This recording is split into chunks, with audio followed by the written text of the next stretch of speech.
Malaysia sungguh menakutkan. Suara yang keluar dari bibir Amanda Collin bergema ke seluruh Dewan Persidangan Besar di Pusat Konvensyen Kuala Lumpur, Kuala Lumpur. Semua mata terhenti, seolah-olah dipaku dengan tukul besi sebaik sahaja mendengar kata-kata yang menusuk ini. Wanita muda itu ialah seorang jutawan Amerika yang diiktiraf Forbes sebagai salah seorang daripada 5 teratas di dunia. Dia berdiri di podium mewah dengan sikap sombong, memakai sut putih yang memantulkan cahaya dengan anggun, tetapi kata-kata pertamanya adalah ayat yang membuatkan seluruh bilik menjadi sunyi. Keheningan yang janggal menyelubungi seketika sebelum bertukar menjadi bisikan riuh. Ramai ahli perniagaan Malaysia saling berpandangan dengan terkejut. Sementara jurugambar antarabangsa menekan pengatup berkali-kali untuk merakam detik di mana ayat ringkas seorang wanita menggegarkan maruah seluruh negara. Selepas persidangan hari itu, berita tentang kata-kata Amanda menjadi tajuk utama di media Malaysia dan antarabangsa. Jutawan Amerika memandang rendah Malaysia, tajuk utama dengan huruf tebal tersebar di media sosial.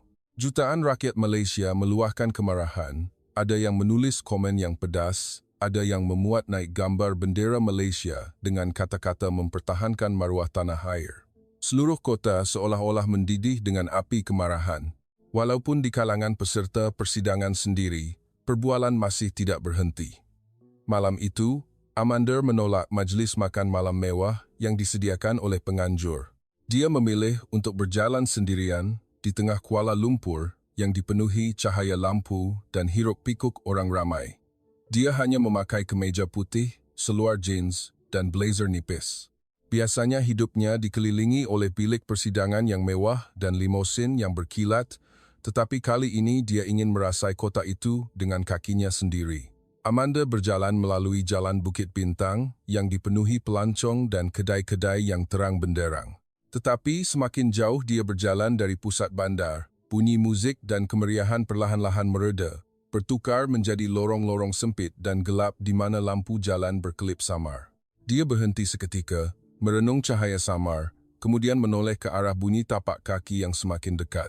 Tiba-tiba, 4 lelaki berbau arak muncul dari bayang-bayang. Mata mereka penuh dengan pencerobohan. Mereka mengepungnya seperti serigala menemui mangsa. Salah seorang daripada mereka berkata dalam bahasa Inggris yang gagap, "Hey chick, kenapa berjalan seorang diri?" Gelak ketawa sinis kedengaran. Amanda mengundur sedikit, memegang erat beg tangannya. Jantungnya berdebar kencang, tidak pernah seperti ini sebelum ini. Salah seorang daripada mereka menghulurkan tangan ke arah beg Hermesnya, matanya dingin seolah-olah akan merampas barang berharga itu pada saat berikutnya. Tetapi, sebelum keadaan menjadi lebih buruk, suara yang dalam dan berat kedengaran dari hujung lorong, "Lepaskan dia." Hanya dengan itu, kumpulan lelaki mabuk itu terhenti dan berpaling ke arah suara. Dari bayang-bayang muncul susuk tubuh, seorang lelaki tinggi, berkulit sawo matang dengan mata yang tajam, baju teh gelap, dan seluar kargo askar yang lusuh menjadikannya kelihatan sederhana tetapi penuh tenaga. Setiap langkah kakinya kukuh dan yakin, bunyi kasutnya memukul konkrit bergema di setiap langkah.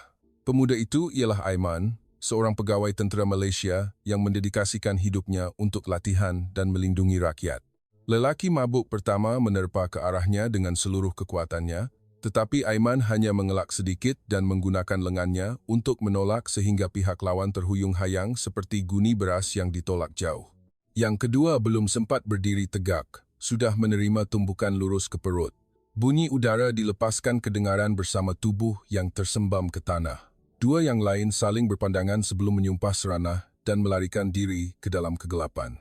Amanda berdiri kaku, jantungnya berdebar kencang. Tangannya menggigil, tidak tahu apa yang perlu dilakukan seterusnya. Dia memandang lelaki asing yang baru menyelamatkan nyawanya dengan terkejut. Dia menoleh ke arahnya, matanya tenang, tanpa sebarang petunjuk kebanggaan atau mengharapkan ucapan terima kasih. Hanya suara yang pendek tetapi tegas, "Anda selamat. Pulanglah. Di sini berbahaya." Dia berpaling dan berjalan pantas, tubuhnya yang tinggi perlahan-lahan hilang di lorong yang hanya diterangi cahaya samar.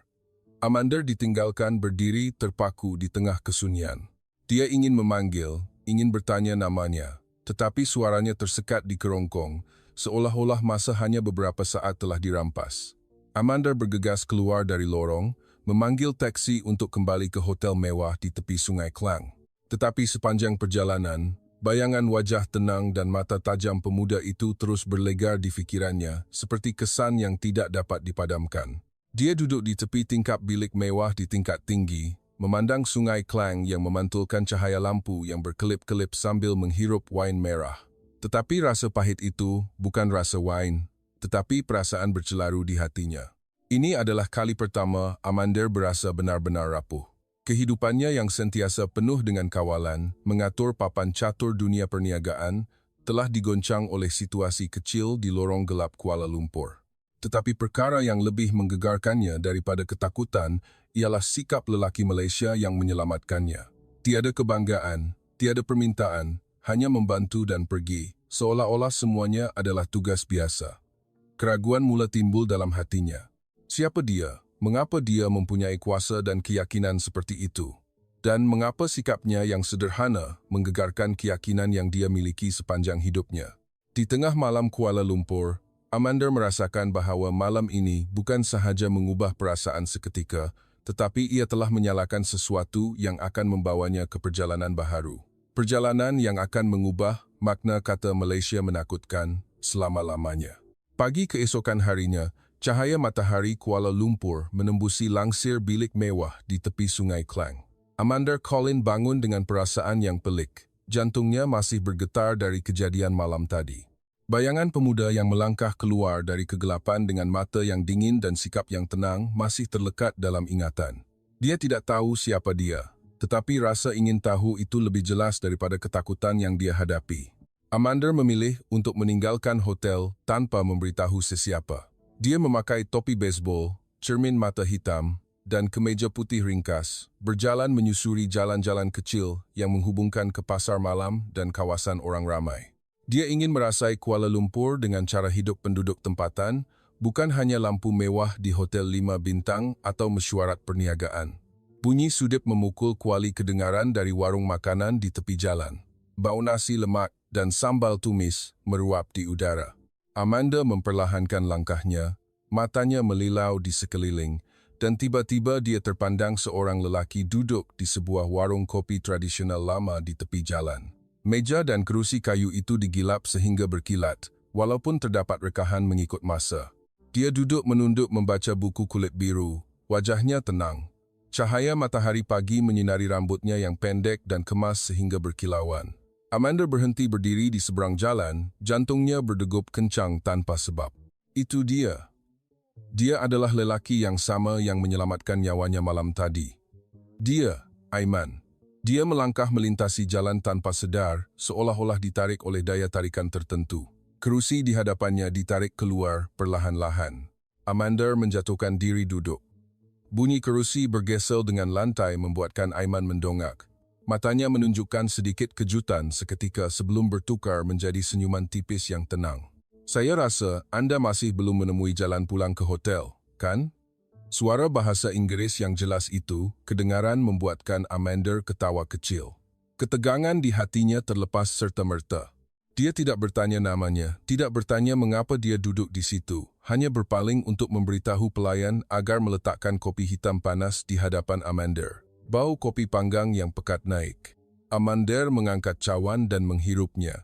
Rasanya terlalu pahit daripada yang dia biasa dari cappuccino di New York, tetapi dalam kepahitan itu terdapat daya tarikan yang membuatnya tidak mahu meletakkan cawan itu.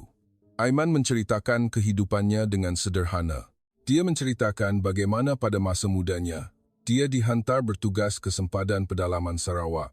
Malam yang sejuk sehingga nafas menjadi wap putih. Bunyi tembakan dari hutan membuatkan jantungnya berdebar kencang seperti orang lain, tetapi apa yang lebih terkesan kepadanya ialah imej penduduk kampung yang terpaksa melarikan diri dari bencana alam, mereda air deras, untuk membina jambatan tali, untuk membantu pelajar menyeberang ke sekolah, atau mengangkat kanak-kanak kecil keluar dari rumah yang dilanda banjir. Amanda mendengar dalam diam, matanya terpaku pada bibir yang bercakap dengan tegas tanpa perlu bermegah. Kisahnya bukan tentang menonjolkan keberanian, tetapi kebenaran sebenar kehidupan yang penuh dengan tugas dan pengorbanan.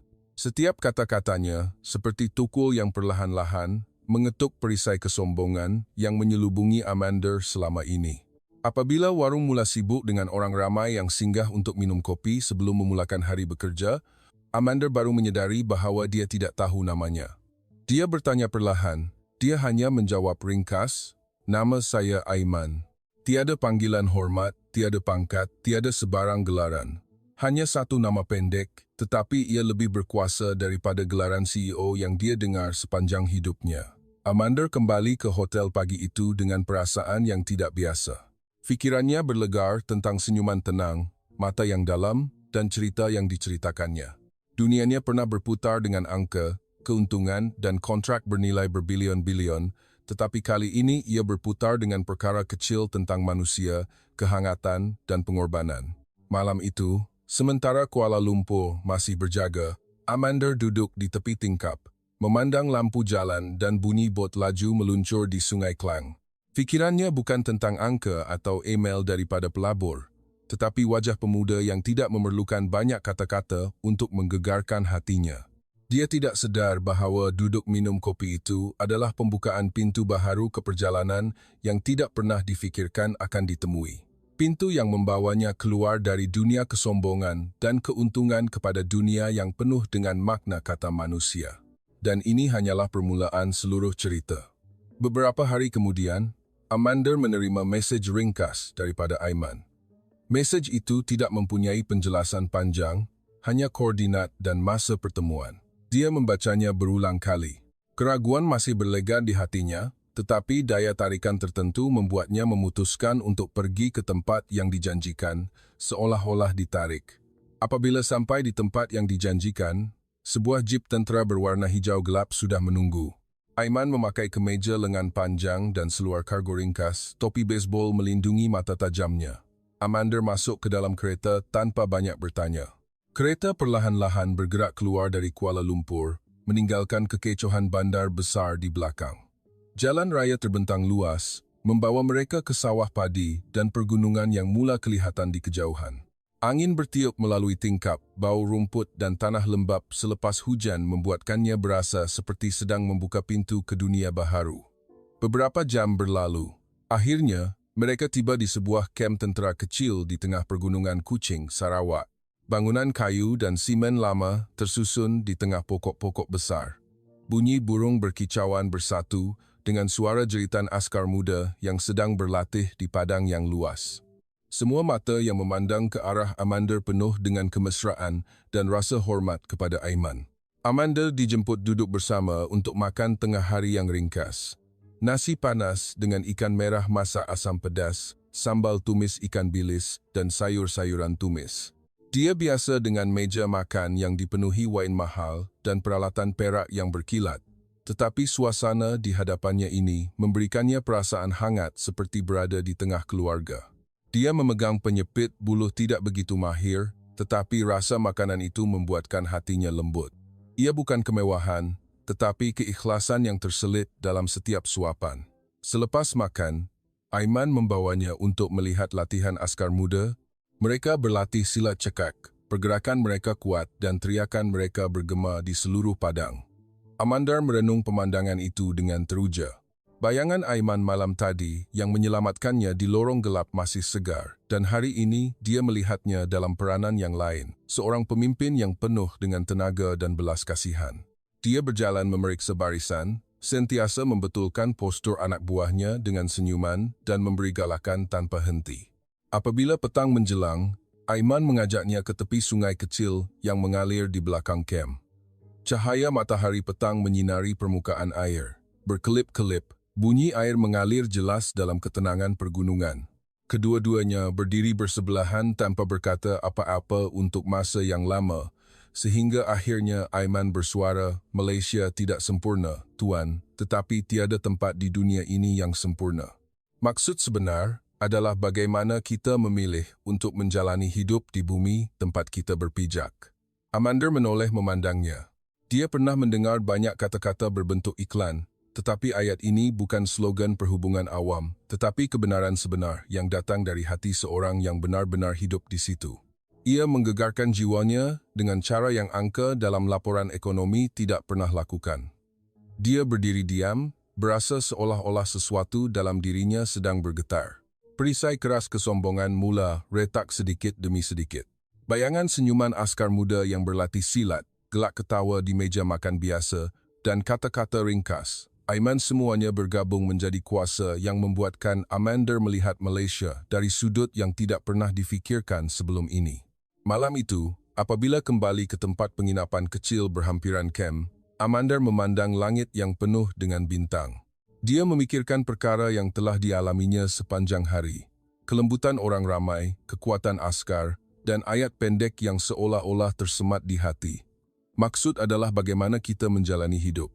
Itu adalah malam pertama dia meletakkan telefon tanpa menyemak email daripada lembaga pengarah dan membiarkan dirinya mendongak melihat bintang dengan tenang. Amanda tidak tahu bahawa melangkah masuk ke kem tentera di tengah pergunungan Kuching hari ini bukan sahaja perjalanan untuk melihat kehidupan rakyat Malaysia, tetapi perjalanan ke dalam hatinya sendiri untuk mencari makna sebenar kehidupan.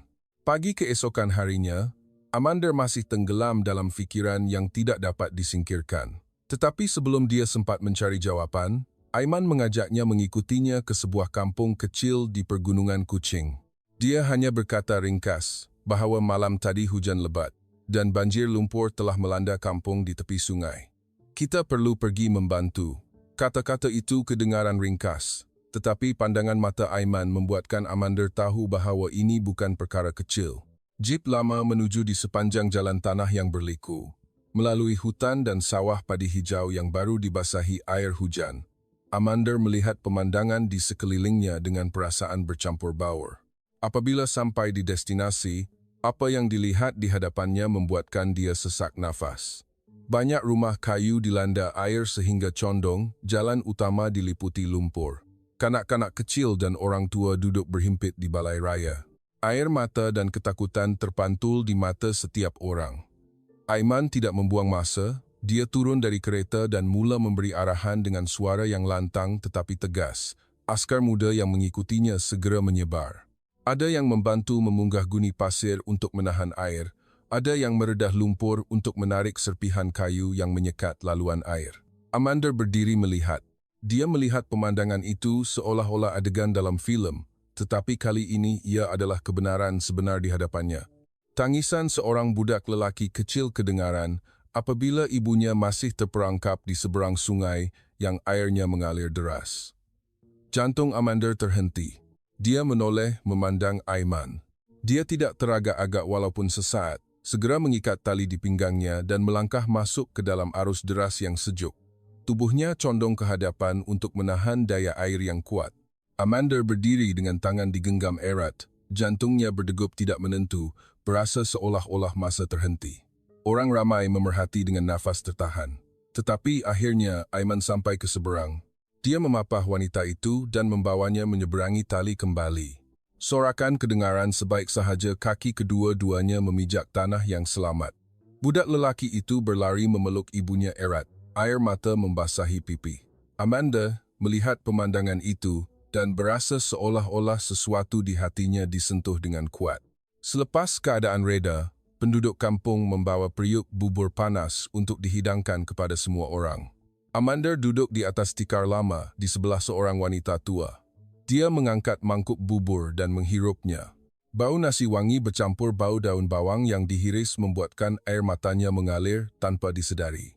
Wanita tua itu memegang tangannya perlahan-lahan, berkata dalam bahasa Melayu perlahan, "Terima kasih, nak, kerana tidak takut kesulitan dan datang membantu kami."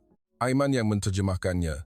Tetapi hanya dengan raut wajah dan sentuhan lembut itu, Amanda memahami maksudnya tanpa memerlukan penjelasan. Dia menoleh memandang Aiman sekali lagi. Kali ini bukan hanya pandangan kekaguman, tetapi kesedaran tentang sesuatu yang tidak pernah dialaminya sepanjang hidupnya. Dia biasa dengan menderma sejumlah besar wang melalui akaun bank, menandatangani cek untuk membina imej yang baik, tetapi di sini, di kampung terpencil ini, dia melihat nilai sebenar membantu secara langsung. Dia melihat air mata pertemuan semula ibu dan anak, dan senyuman kecil yang berubah menjadi harapan. Malam itu, ketika matahari terbenam di sebalik gunung, Amanda duduk di belakang jeep, melihat cahaya lampu dari rumah-rumah yang perlahan-lahan menyala satu persatu dalam kegelapan.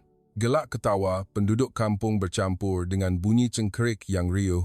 Dia menoleh dan berkata perlahan kepada Aiman, "Malam kemarin, saya berkata Malaysia menakutkan, tetapi hari ini saya mula sedar bahawa apa yang benar-benar menakutkan ialah hati yang menutup diri daripada kebenaran." Aiman hanya menoleh, tersenyum kecil, tidak berkata apa-apa, tetapi senyuman itu lebih terang daripada cahaya lampu manapun di pergunungan malam itu. Dan di hati Amanda Collin, perubahan besar telah bermula. Dia tidak akan dapat kembali menjadi dirinya yang dahulu lagi. Malam itu, selepas pulang dari kampung yang dilanda bencana, Amanda Collin duduk diam di bilik hotelnya di tepi Sungai Klang.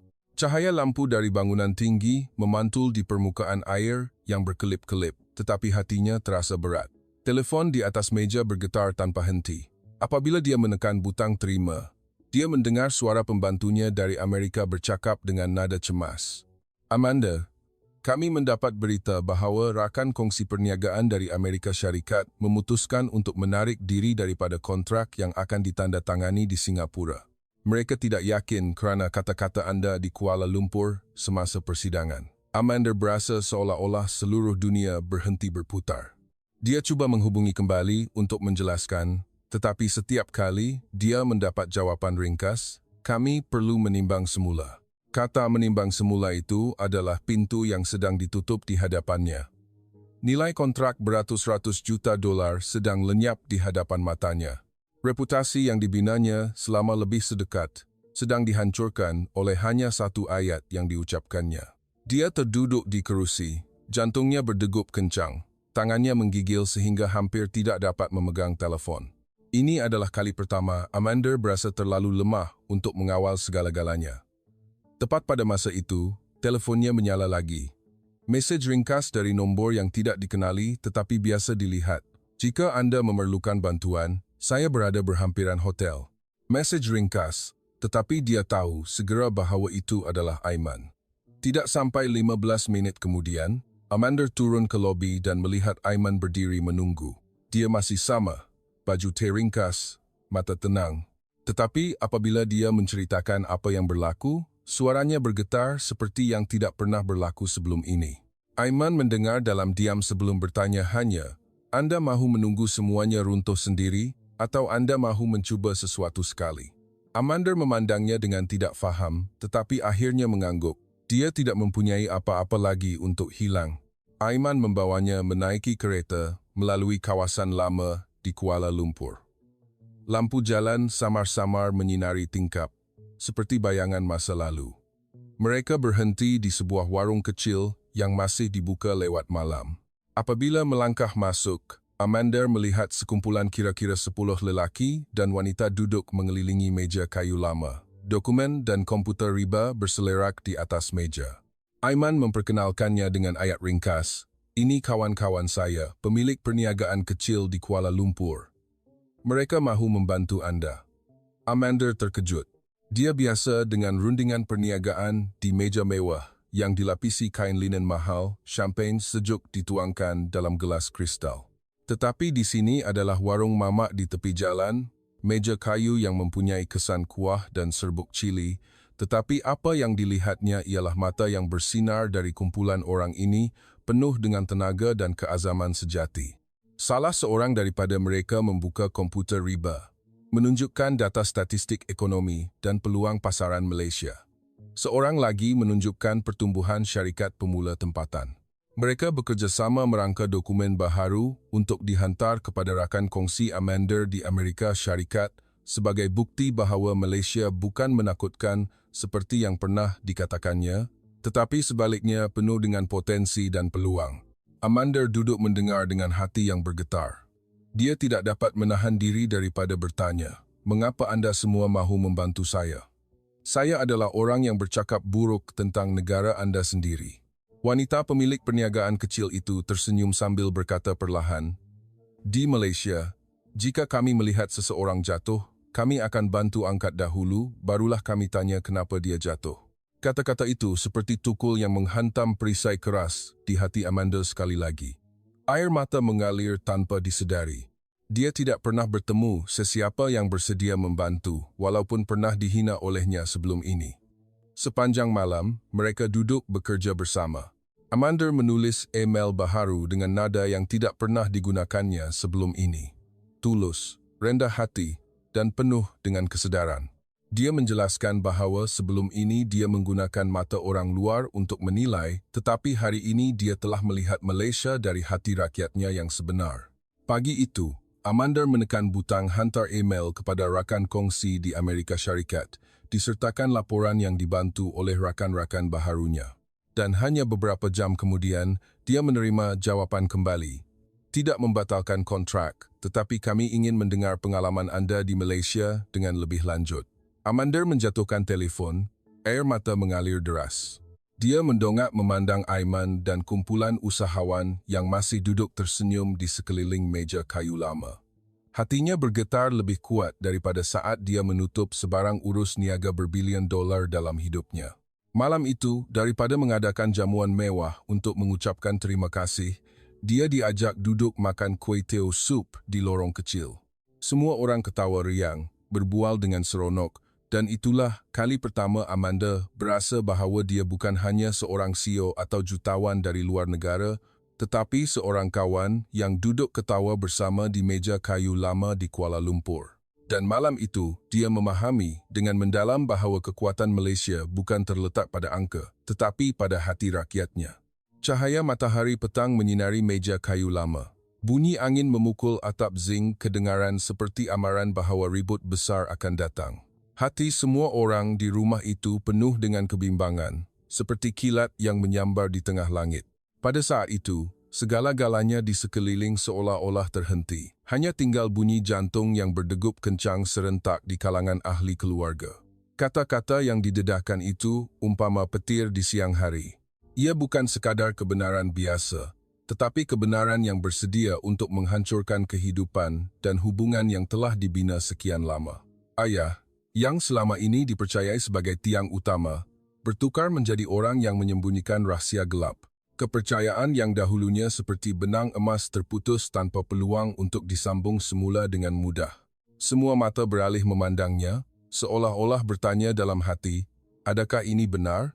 Ibu yang duduk di sudut bilik, matanya penuh dengan air mata dan kesakitan. Dia cuba menahan diri, tetapi bibirnya yang menggigil dan tangannya yang digenggam erat menunjukkan dengan jelas bahawa dia sedang berjuang melawan kesakitan yang hampir tidak tertanggung. Anak-anak yang duduk diam pula saling berpandangan, tetapi di mata mereka penuh dengan soalan yang tiada jawapan.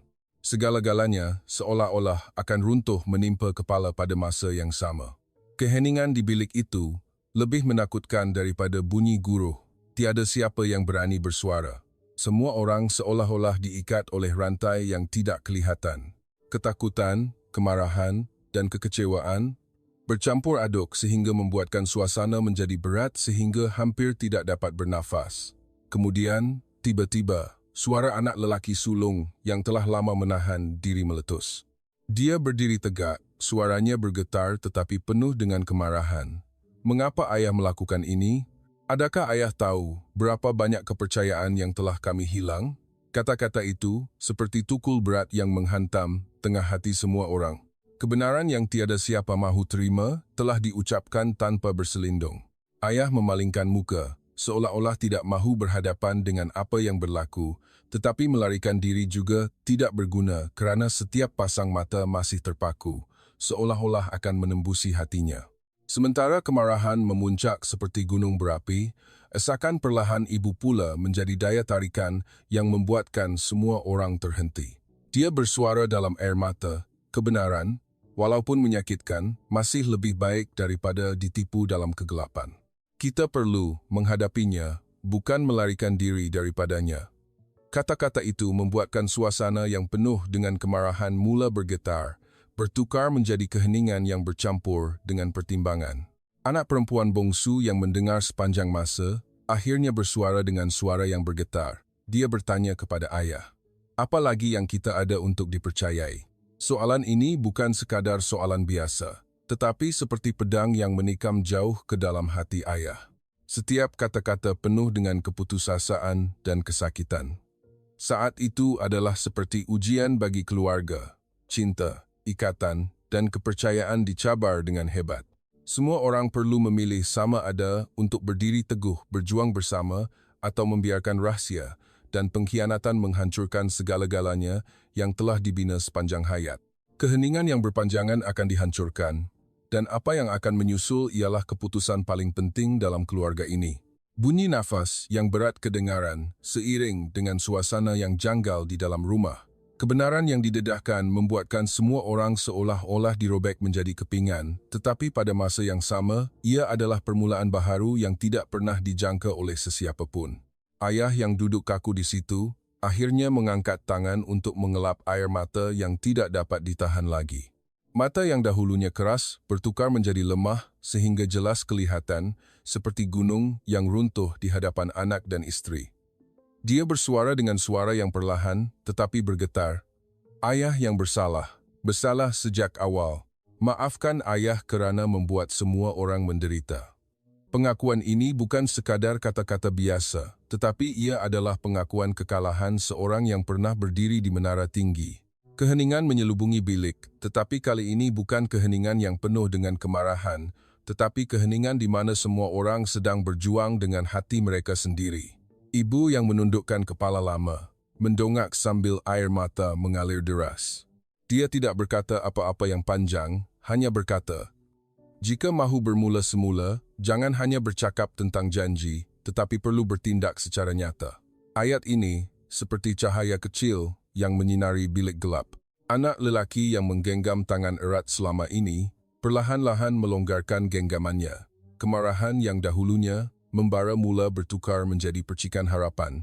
Dia menoleh memandang ayah dengan mata yang walaupun belum hilang kekecewaan, tetapi ada ruang kecil untuk peluang baharu.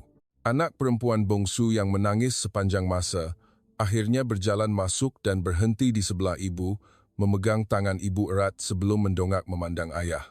Dia berkata perlahan tetapi jelas, "Jika kita masih keluarga yang sama, kita perlu melangkahinya." Kata-kata itu umpama jambatan yang terbentang merentasi jurang dalam perpecahan.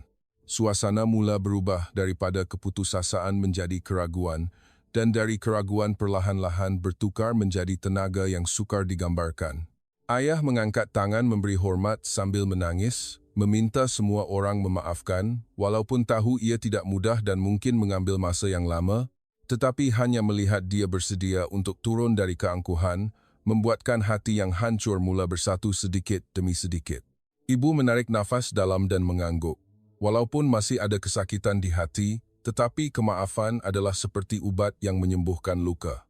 Dia menoleh kepada anak-anaknya dan berkata, "Kita tidak akan melupakan apa yang berlaku, tetapi kita tidak akan membiarkannya menghancurkan keluarga kita lagi." Pengisytiharan ini umpama permulaan baharu yang dinanti-nantikan oleh semua orang.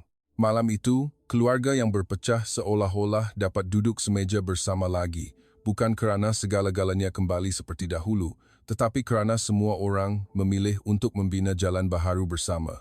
Air mata masih ada, tetapi kali ini, ia bukan hanya air mata kesakitan, tetapi air mata pembebasan.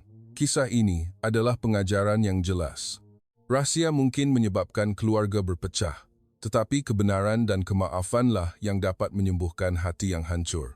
Dunia luar mungkin penuh dengan pengkhianatan dan kesakitan, tetapi akhirnya, keluarga masih menjadi tempat perlindungan yang paling kukuh jika kita berpegang teguh pada kasih sayang, keikhlasan, dan kemaafan. Bagi sesiapa yang menghadapi masalah dalam keluarga, kisah ini mungkin menjadi inspirasi bahawa jangan biarkan rahsia dan kemarahan menghancurkan segala-galanya yang telah kita bina. Kadang-kadang kemaafan bukan melupakan, tetapi membebaskan diri daripada belenggu kesakitan untuk bergerak ke masa depan yang lebih cerah. Dan jika anda merasakan pengajaran ini berharga, jangan lupa tekan langgan, kongsi, dan komen untuk berkongsi pandangan anda. Keluarga kita mungkin tidak sempurna, tetapi berjalan bersama dengan hati yang kuat dan ikhlas sudah cukup untuk menjadikan hidup lebih bermakna daripada sebelumnya. Malam itu masih diselubungi perasaan yang sukar digambarkan selepas semua kebenaran didedahkan, seperti kilat yang menyambar tengah hati semua orang. Tetapi daripada membakar sehingga hanya tinggal abu, ia bertukar menjadi cahaya yang menerangi jalan menuju permulaan baharu. Ayah duduk diam di kerusi kayu lama. Matanya penuh dengan penyesalan yang tidak dapat disembunyikan lagi.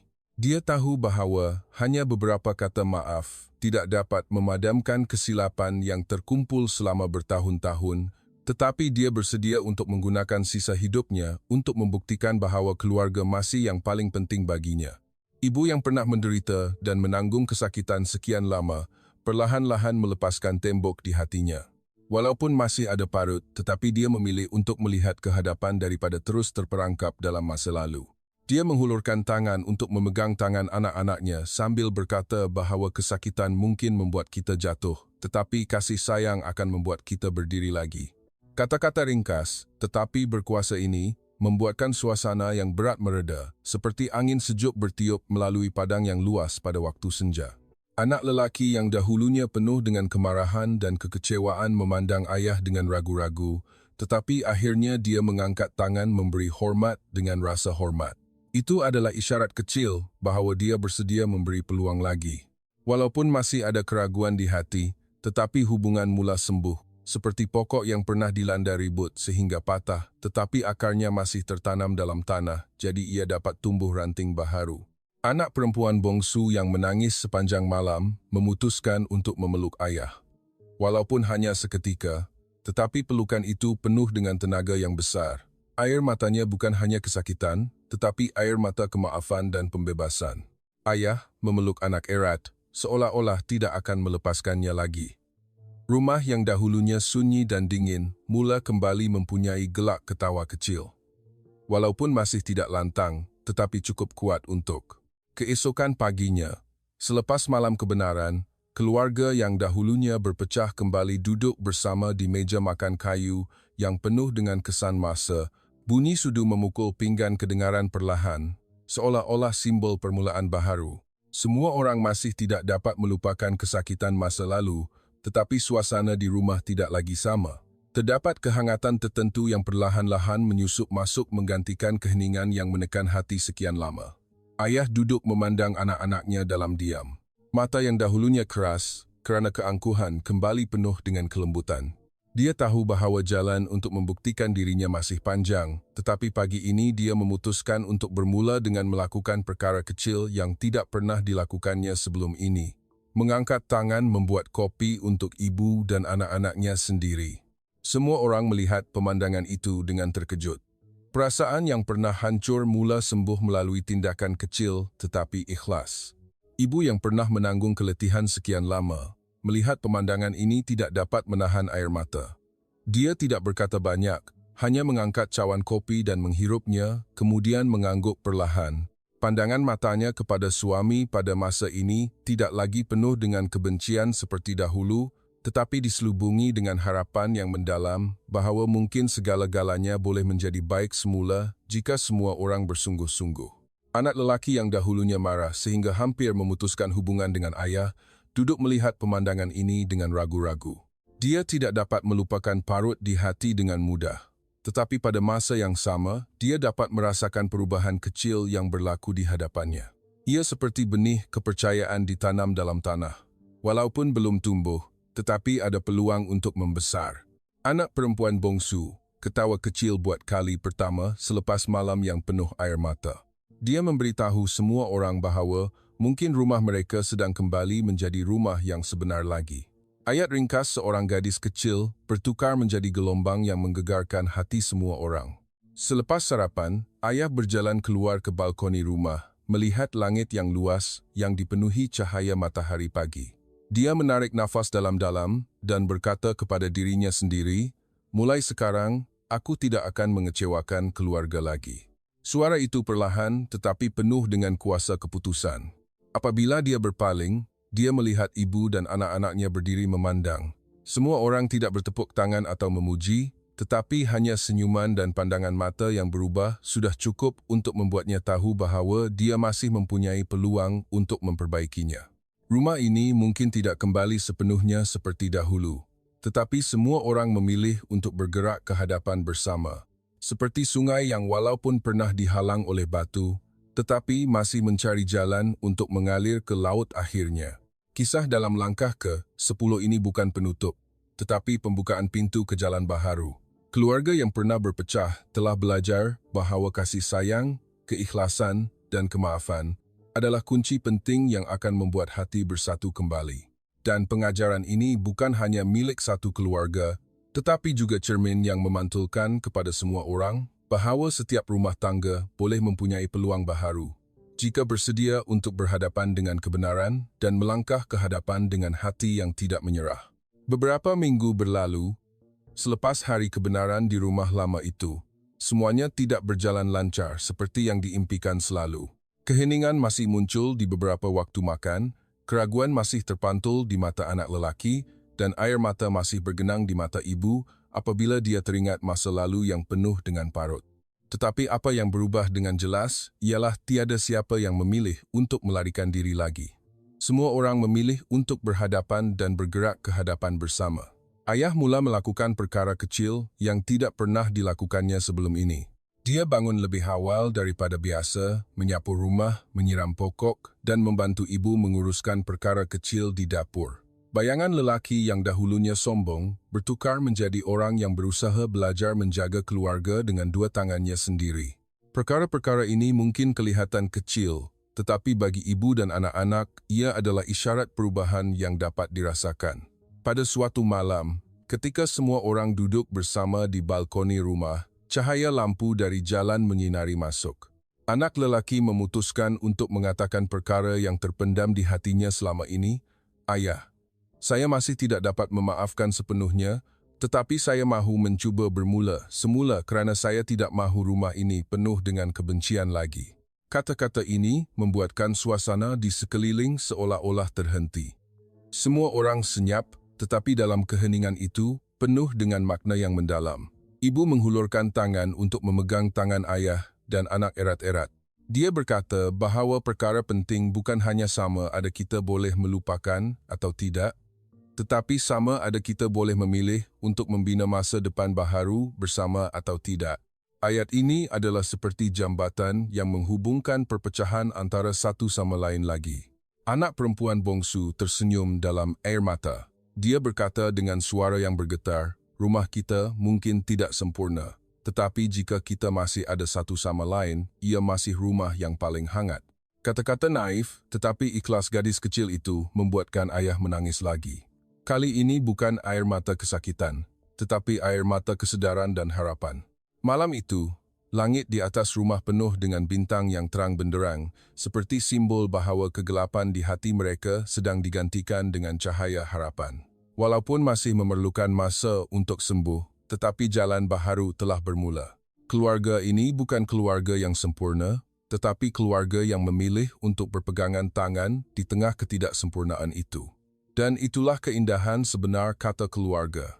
Apabila seluruh kisah ini sampai ke penamat, kita telah melihat dengan jelas bagaimana rahsia dan kesilapan boleh menyebabkan keluarga berpecah. Tetapi apa yang lebih besar daripada itu ialah kuasa kasih sayang, keikhlasan, dan kemaafan yang dapat menyembuhkan hati yang hancur. Walaupun parut masih kekal, tetapi memilih untuk berhadapan dengan kebenaran dan melangkah ke hadapan bersama adalah perkara yang membuat keluarga kembali bermakna. Pengajaran penting yang diberikan oleh kisah ini kepada kita ialah tiada siapa yang sempurna. Kesilapan adalah sesuatu yang tidak dapat dielakkan oleh setiap manusia, tetapi apa yang menentukan nilai kita ialah cara kita bangkit selepas jatuh. Keberanian untuk mengakui kesilapan, keazaman untuk memperbaikinya, dan belas kasihan yang bersedia untuk memaafkan satu sama lain adalah kunci yang akan membawa kita ke masa depan yang cerah. Dalam masyarakat Malaysia yang mementingkan keluarga, menjaga ikatan ini adalah perkara yang paling penting. Rumah mungkin tidak sempurna, tetapi jika penuh dengan kasih sayang dan persefahaman, ia sudah cukup untuk menjadi tempat perlindungan yang kukuh untuk semua orang. Dan inilah yang ingin kami sampaikan kepada semua penonton. Jika Anda menghadapi masalah atau perpecahan dalam keluarga, jangan lupa bahawa cahaya harapan sentiasa ada. Hanya kita berani untuk membuka hati, berani untuk memaafkan, dan berani untuk bermula semula. Jika Anda melihat nilai dalam pengajaran dari kisah ini, Jangan lupa tekan langgan, kongsi, dan komen untuk berkongsi pandangan anda. Kisah-kisah ini bukan sahaja semangat, tetapi juga kuasa yang akan menghubungkan kita semua. Kerana akhirnya, tidak kira siapa kita atau di mana kita berada, keluarga adalah bukti sebenar kehidupan.